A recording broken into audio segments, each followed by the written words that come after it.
Hello, everyone, and welcome back to episode 43 of For the Minions, the weekly show where we track some of the third-person MOBAs out there on the horizon. I'm your host, the NarGoose. Joining me, as always, is the magnificent MandiMal. How you doing, Mandi?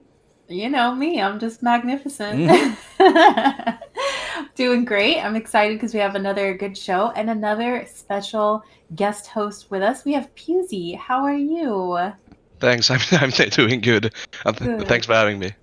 Oh, of course. So why don't you tell us your history with Paragon, favorite hero, all that good stuff. Okay then, I started I think the second closed beta week Oh, in the wow. alpha. I wish I got the first place, but yeah. Usually main jungler. Ah. Oh, you Did guys you got have in a so early. I got in so I late. I know. feel bad. How do you think I feel? I got to play for 9 months Yeah, I before they know. shut it You didn't even down. get to play. You didn't even get to play Legacy, poor Mandy. Yeah. Nope. So, check out if you haven't seen it already. Check out PeewZee's hoodie there. That's pretty awesome. But we Yeah. noticed it earlier. Oh, I wish I had Paragon It merch. hurts. It hurts I so have bad. none. I have zero. Ugh. Same. This was all one I bought, but it's so comfortable. That's not what I heard about the hats. Rupa said that the hats that they gave Yeah. out to people that visited are absolutely terrible. Like a metal plate bolted onto a trucker cap. But it's a Paragon merch. Oh, I would still wear it. Would absolutely wear it. Right on. Let's hit right on into the news and updates. And Omega kind of brought the heat this week with quite a few things that they were talking about. First and foremost was Fringe's map update. I didn't have time to get into it last week, but holy crap, I took a look at it. He's building assets and just he's building it in one area of the map for now for just testing, but it's very close, very similar in appearance to the tutorial map that was on Paragon. I don't know if you guys remember that tutorial map, but it was a beautiful map. I think the first time we got to see it was Sereth's hero reveal. That wasn't the first time we got to see it, but that's the first time I think a lot of people took notice of it with Sarah's hero reveal. Everybody was like, is that a new map? What is that? And no, it was just a tutorial map, but there's a lot of cool stuff going on there. PeewZee, you took a look at it. What did you think of that little area that he made inside the map? It looked gorgeous. Yeah, incredibly well detailed. The Yeah, water coming out and all the little stone pillars and everything. yeah. Um, It's really detailed. Yeah. And I think that they were saying that 50% of the assets now are built by Fringe. Like, even though they look like Epic's assets, they look like they belong in Paragon. They're actually assets that Fringe created himself to Yeah. lower the burden on people's computers as they're playing. So they're doing some amazing stuff over at Omega. Mandy, did you get a chance to check out that stream? I did. I checked it out actually a couple of times just to kind of go back and really look at everything. And I think it's just so great that they're thinking about people with not top of the line, computers. Um, some people might even be buying computers just to play Predecessor. So, they're probably just getting what they can afford to run it. So I think that's amazing that they are thinking of people that way with the assets, building the assets that way. And man, Fringe is just so talented. Like, it's just it looks amazing. It's very, very detailed, like you guys were saying. Yeah, it's very pretty, very pretty. I was blown Yeah. away. I was like, oh my god, 'cause it looked. It was the nice, colorful look of Monolith with the legacy appearance. If you get what I'm saying, sort of. Yeah, I get it. Um, yeah. Some other stuff that they did. They provided some real time screen adjustments for brightness and contrast and saturation and that sort of thing, which, as we were talking about earlier, it seems like their graphic options page is going to be 4 pages long by the time they're done adding stuff on. But it is nice to have those options there. It's just going to be, it's just all in all a good thing. You can't really complain about more options when it comes to Exactly. customizing your gameplay experience. You Yeah, guys that's have nothing anything? Yeah, go ahead, Mandy. that's nothing but good for, good news for the players. You can really anytime you're given customization, I think it's a good thing. It's, no one's going to argue with that. I would think and I would hope. Yeah. PeewZee, you were saying you would want to adjust the saturation a bit, right? Yeah, yeah. I like to change up the colors often in games, Yeah. and I hope they gonna implement something like they have in Smite, where you can adjust the UI as you wish. Yeah. Oh yeah, that would be really nice. I know Core would was be- talking about that a long time ago. Was having an adjustable UI. I don't Yeah. know if that's been considered with Predecessor yet or not, but that would be really really nice. If nothing else, I want to be able to adjust my targeting reticle. I didn't like that Paragon. You were stuck with the one. Yeah. Like I always liked the little circle one, and then they gave us a different one, and I didn't like it. I don't think a lot of people did. No, they Well, didn't, but they well, would not give us the option to to change it. Yeah. Such a small thing, like, Yeah. Yeah. ugh, that wouldn't have broke them. They were too busy putting target ring reticles into Fortnite. Yeah. Something else Friends showed off was snow on the map, which it looked incredible. I kind of missed out on the big snow event. Like that's kind of when I had stopped playing. I stopped playing for a couple months there for a while because I was just a little disillusioned with the game with version 43, and so I'd never really played in that snow environment. But God, did it look good on Predecessor's map? Holy shit! Did you play during the snow, Mandi and PeewZee? Did you guys play during that time? I didn't. I'm same as you. I had already kind of given up on it. So yeah, I didn't. Maybe one or two games, but I don't think nothing that I can really recall. No, I didn't either. I had like a break in Monolith after a while because I got bored of it. Yes. It wasn't the same, especially with some item being overpowered, I guess. Yeah. that was a lot of my problem with that new card system. It just turned some heroes into just absolute unstoppable beasts. Ugh. The one thing that you could counter them with was Thorned Yomi, and then that didn't work half the time, and they kept removing it from the games. I was like, well, goddamn. Yeah. Anyway. I know one thing. Oh, go ahead. Oh, sorry. I was just going to say, I know one thing that kind of popped into my head and maybe a couple other people's heads when they saw the snow map. Does that mean that maybe we'll get, the alpha in time to use it? Like in winter time, maybe, perhaps? So I don't know if anybody else thought of that, but I was like, I didn't think of that. That's a good observation. Mandi coming in. Me neither. I'm probably grasping at straws here, but Yeah. I mean, you're just giving the fans false hope. Yeah, that's And, all I'm here to do. Putting That's all I'm here to undue pressure on Omega Studios. That's just exactly what I'm here to do. That's what I am here for, my friends. just some harmless predictions. That's fine. The other thing that we're talking about was using replication graph for network optimization. PeewZee and I were talking about it earlier. PeewZee, you want to go ahead and see if you can explain it? Well, Let me feed the guest to the fire. well, like a minion, they have a certain radius around them where every player pings to them, and if they're within the graph range, you will see the minion, and if you're outside, you don't. And wars and allies will help with seeing outside that radius of yourself, I guess. That's basically it. It's a tool they use in Fortnite to keep games from not being so damn laggy with like 100 people playing at once. It basically just tracks the stuff around you and only shows you what you need to see. Like if there's minions all the way across the map in another lane that you're not going to be able to even interact with at all, then you're just not going to see them. They're not going to register on your computer, whereas normally they would be there even though you don't see them. They would be, taking up some space on your map. That isn't to say that you can't interact with them if you whip out Murdoch's Long Dong, whip it across the map, and you hit some minions. It's going to show up. I mean, it's not going to be like they're completely gone because everything's going to have its own sort of replication graph. But They're basically stealth for you. Yeah, that's a good way. Outside the range.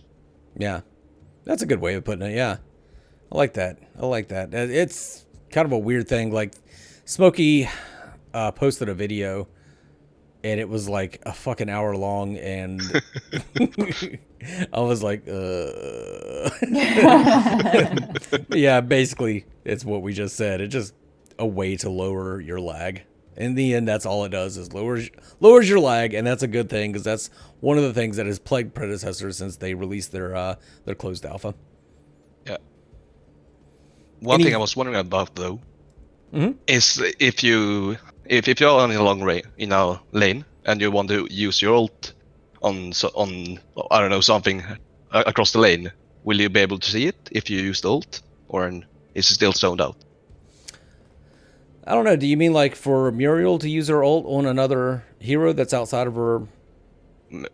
Maybe like if you, I don't know, for some reason want to ult the wave as Murdoch. Oh yeah, I think so. I think that the if it gets zoned out when you ult. Yeah. I think the actual projectile itself has its own replication graph attached to it. Yeah. So it'll detect things as it flies. At least I hope that's how it works. It would suck if you just couldn't. Yeah, right? If you couldn't see anything. If you can't ult the enemy's core with Murdoch and win the game, then what's the point of playing Murdoch? What's the point of even playing? Always a good time when you could do that. Or just all steal the every single young creep. If you see them, you're like, okay, they started now. There are 5 people. Let's say 20 seconds, and I ult. You hope to steal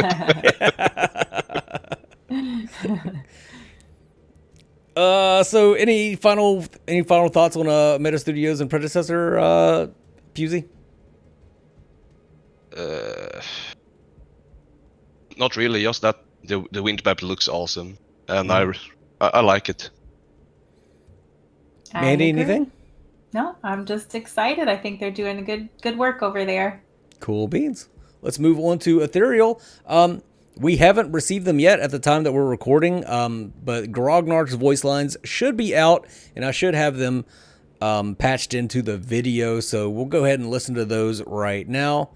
And we didn't get to listen to those voice lines ourselves, but I'm sure they're going to be good. Like, I don't want to sit here and pretend like I listen to them because maybe they're not. Maybe they're not good, but I'm sure they will be. All their voice lines have been absolutely outstanding. And PeewZee, whenever I asked, who you wanted for the thumbnail, you gave me an option of Aron or Grognark. Those seems to be, and you did say that you're a jungler, so those seem to be the ones that you're sort of. Yeah. Yeah. And I like the aspect of if you can cut down a tree and build a bridge to the floating jungle and stuff like that. Mm-hmm. Yeah, hopefully that's a thing. Or just smack a rock. It'd also be cool if whenever you destroy that stuff, if you could deal damage with it somehow, like if you could drop a tree on top of somebody. They didn't say if that was going to be possible or not, but man, that would be cool. That would be. You see someone run away and you cut down a tree and kill them. That would be amazing. They need to put timber in their voice line. In their voice line, yeah.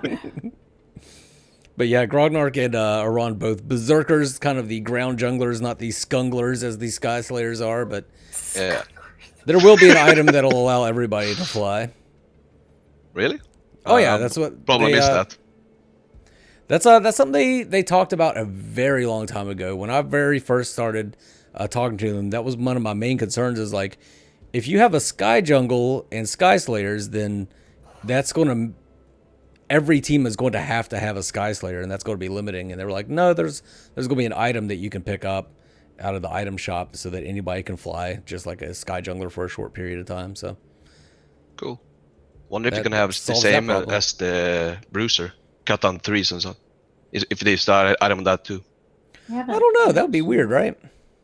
Yeah, kind of. But Sky Slayer's passive is gonna be meh if everyone can have it, but they still have to pay it though. But yeah. Yeah. I think it's on a like a cooldown, and it's only for a short Yeah. period of time though, so it's not like you can constantly fly like the Sky Slayer can. Yeah. The other thing coming out of Ethereal is the online polls. They've been doing polls kind of like I've been doing, trying to get putting their feelers out to get an idea of who the community is looking forward to the most. I think this is an excellent idea from a marketing standpoint because they need to have that. They need to have their poster child, their poster boy, or their poster girl to really lead the game in marketing. So I think this is a good way they can figure out who people are looking forward to the most. Did you guys see those polls? Those polls are kind of hard to miss sometimes. Yeah, I missed them. You missed them? Too bad. Yeah, I voted in both of them. There was 2 that I saw, and I voted for Who'd you vote for? Nikolai and Malware. Wrong and wrong. Wrong and wrong. Yes, I know. It should have been Malaya and Malaya. She wasn't in both polls. It was Malaya and Asheron. Those are the correct answers. Oh, that's right. I forgot about. Well, Malaya's already kind of set up to be their poster girl a little bit, but Dante really kind of overtook her. I think it seems that Dante and Malware, as far as I can see, are probably the 2 most popular characters out right now. There are a lot of people like PeewZee here who really like the idea of Grogdark and Iran. Yeah. So. But they're probably not gonna get the shine, though. No. Aw. Poor little fellas. They're like the Poor little guy. They're like the They're just gonna be in biggest the characters. background. Biggest in the background. Yeah. Yeah, that's right. Who was Paragon's poster child? Everybody has a different answer for this. I always thought it was Steel, but I don't know. Who do you guys think? I feel like Steel was kind of out in front in a lot of their promotional, haha. They didn't really put out too much promotional stuff, but anytime you like the trailers and stuff, he was very prominent in them. So I saw a lot of like Twin Blast in the screenshots of in the beginning, at least. he was And another one. then the PS4 trailer came out. It was like Steel, I think. I don't quite remember. Yeah, I always remember that first commercial. Like the last thing you saw was Steel coming in with a shield slam. Right. Yeah. Well, or just throw. Not only that, he just threw the shield aside, like jumped at the screen or something. Like wasn't even in the game, but. Yeah, I always felt it was Steel. I know a lot of people are gonna say otherwise. Yeah, I think like you said, everybody has a different answer. Yeah, which is fine. But my bros Rampage were nowhere to be seen. Aww. None of my characters. All right, so let's move on now. Well, actually, no. Let me back up. PeewZee, you got anything you want to say about Ethereal before we roll on? I'm just I'm amazed how good everything sounds and looks, and I can't be more excited. Once that gameplay comes out though, that's when people are really gonna. That's when everything's gonna really ramp up. So exciting.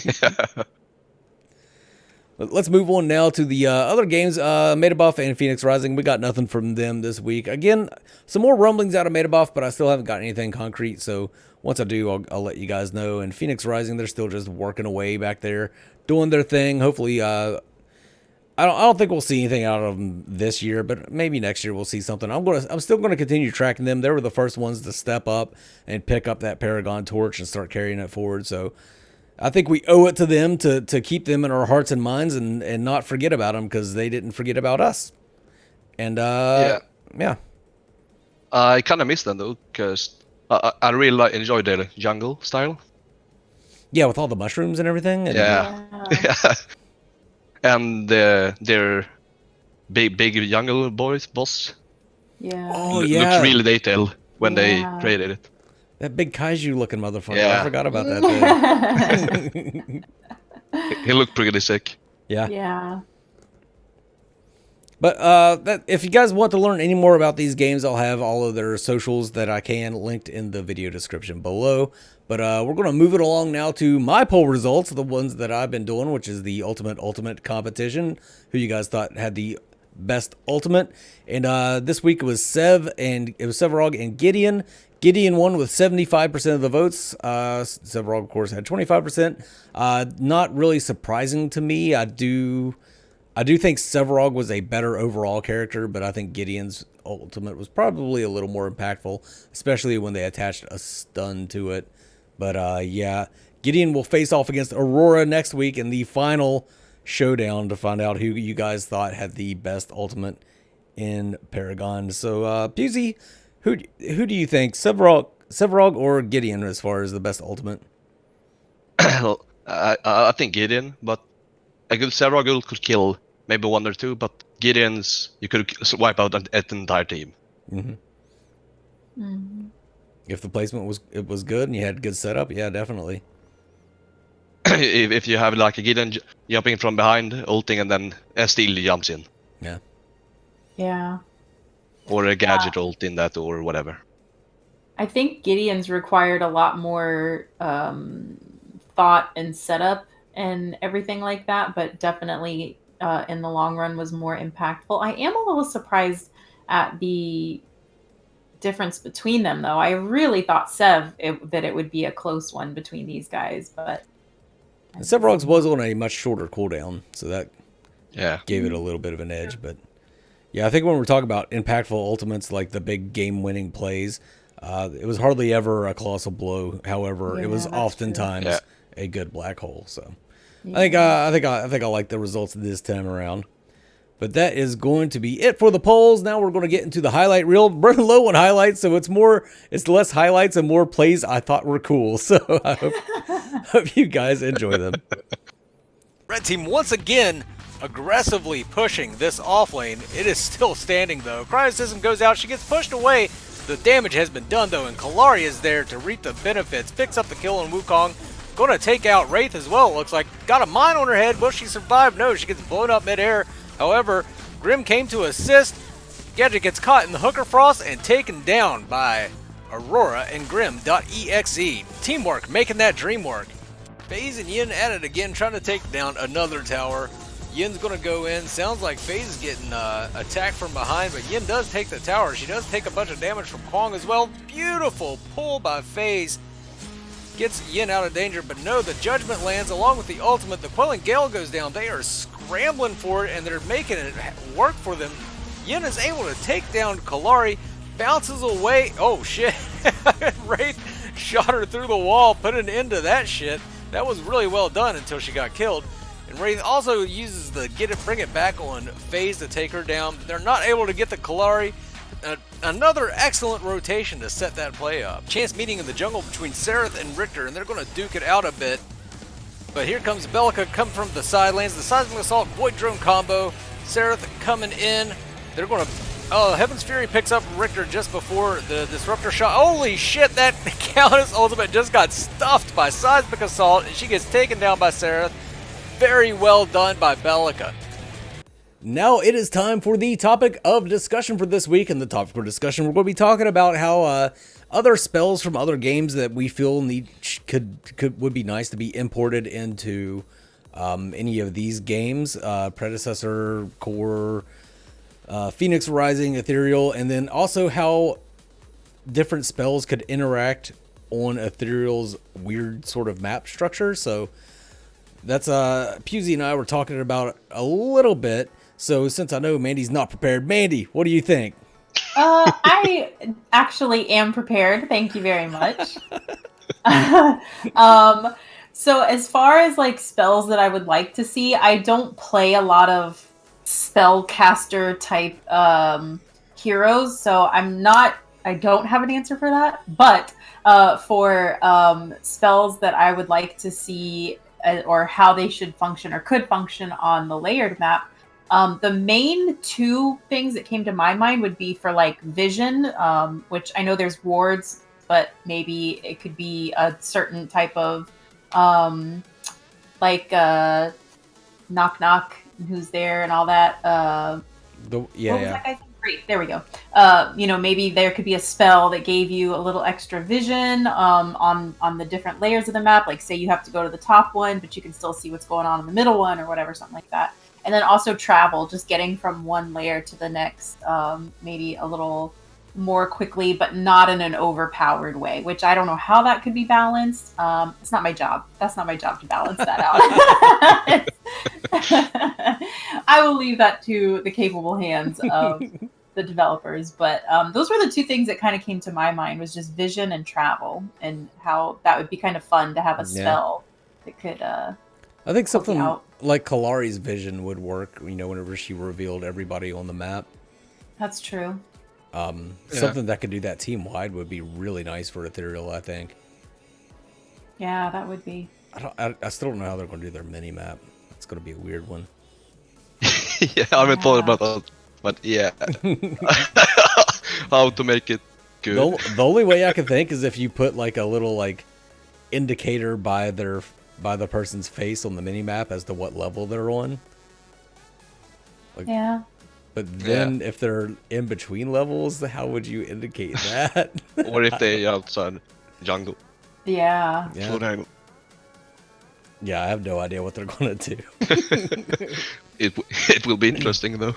Yeah. Maybe we can get a little sneak peek at that sometime. I know the developers are watching, so. So, PeewZee, what did you think? Yeah, it's like some character I built from other MOBAs. I think I don't know if you played Heroes of Storm. Mm-hmm. There's a guy called Shogal, and then there's two people in one character. Yeah, and how that would work. One guy is steering, and the other one is like a mage inside. That seems like something that Ethereal would implement too. That's something that any of the games could implement, down the road after they're done putting all the heroes that people want to see in there, and they start designing their own. Something Chogalish would be really cool.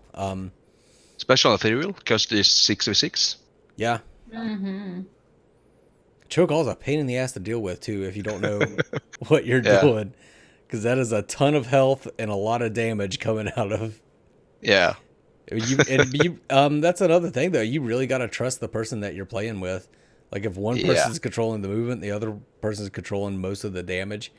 Yeah, you really got to put your faith in each other's hands there. And you might you might screw up if one guy dashing one way and the other guy using spells the other way. Yeah. Everything misses. Then once he gets killed, it's a 2-for-1, really. You take 2 people out of the fight. I could definitely see Ethereal doing that though. Another Heroes of the Storm sort of tie-in. That's kind of what I think that the Overseers are going to be doing, or going to be kind of like Abathur, where he kind of puts a hat. He puts his top hat. If you guys don't know who Abathur is, he puts like his own little thing that he controls on top of somebody's head, and then he can fire from them like they're a tower. I mean, the movement is completely based on them, and then his body is elsewhere on the map, and then he can also set various traps around the map without ever moving around the map. I think that's kind of what an Overseer would be. I don't know. I had talked to Owen about that, and Owen had no idea who Abathur was, so they obviously did take inspiration from Abathur. It's like Cappy from Mario Odyssey. Like how Mario can put his cap on. Yes, there you go. And it's sort of, for those who play League of Legends, Yumi. She can jump onto a teammate but only if she's close and use her spells. Oh, really? Yeah. She just rides atop them? Yeah, and can use all her spells and then jump out whenever she wants. Oh, that's really cool. And she's a support. Yumi's a cat, right? Like a little cat?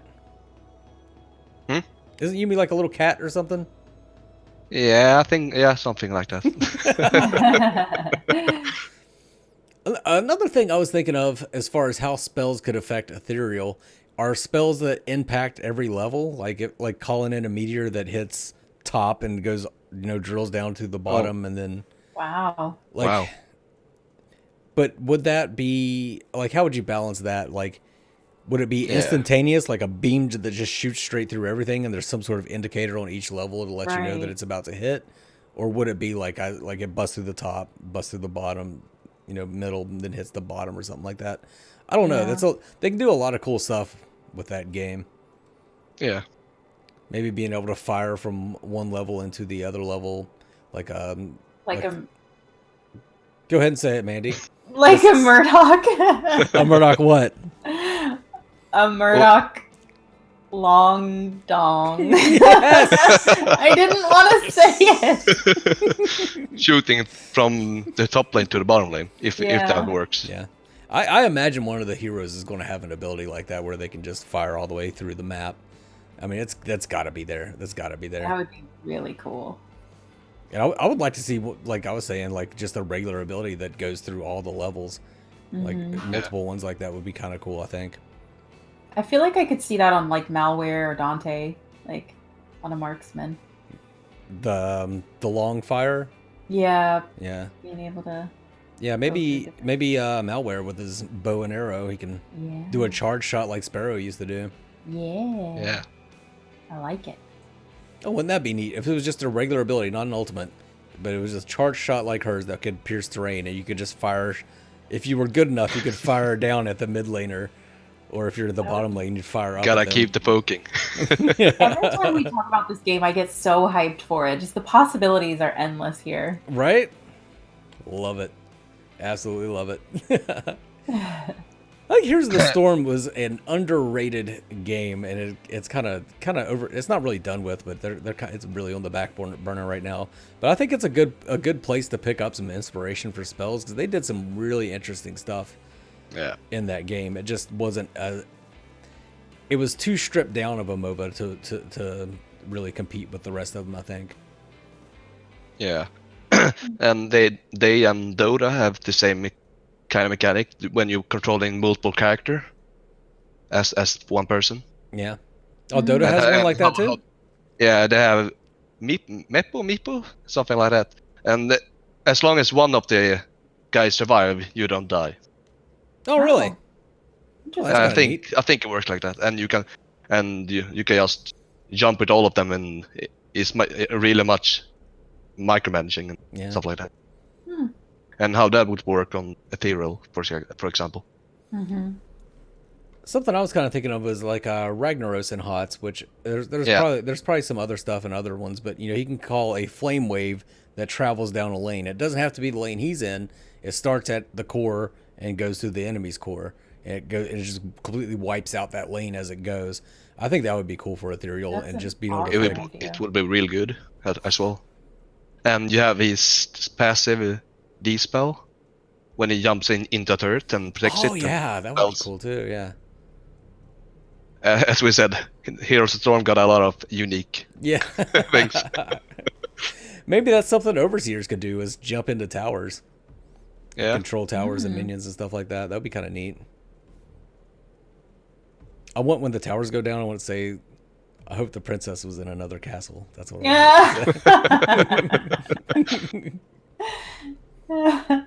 And how we gotta think about like summoner spells in League or relics in Smite when you have these extra abilities, right? Like Goose when you run fast, or blink or teleport and stuff like that. Maybe a small period of flight could be a relic in Ethereal. Yeah. Just anybody could pick it up at the beginning. That would be cool. Yeah. Yeah. Well, I think that's about all I have for the subject. You guys have anything else you wanted to add? I'm good. No, I'm good. All right. So that's going to wrap it up then for the topic of discussion. Let's get into plugs. PeewZee, you got anything to plug? You got a YouTube channel, Twitch, or anything like that? I have a Twitch channel, but I really don't stream a lot of it. But when Predecessor or Ethereals come out, I'm gonna stream a lot more. It's Twitch TV/PeewZee. All right, I'll have it linked down in the description below. Same old over here. Just twitching every now and again, and every once in a great while I'll upload to YouTube. Right on. By the time this comes out, I'll have a video on Project Stamina out. That's I don't know if you guys have ever heard of Gigantic, but that was another game that unfortunately got shut down because of corporate mismanagement instead of, it being a poor game. And they have their own group of fans that are trying to revive that game, and they're kind of rebuilding it from the ground up. So you can check that out if you want. But that is going to be it for this week. I hope you guys enjoyed the show, and thank you so much for coming out. This is the For the Minions crew signing off. You guys have a good one. ManGoose!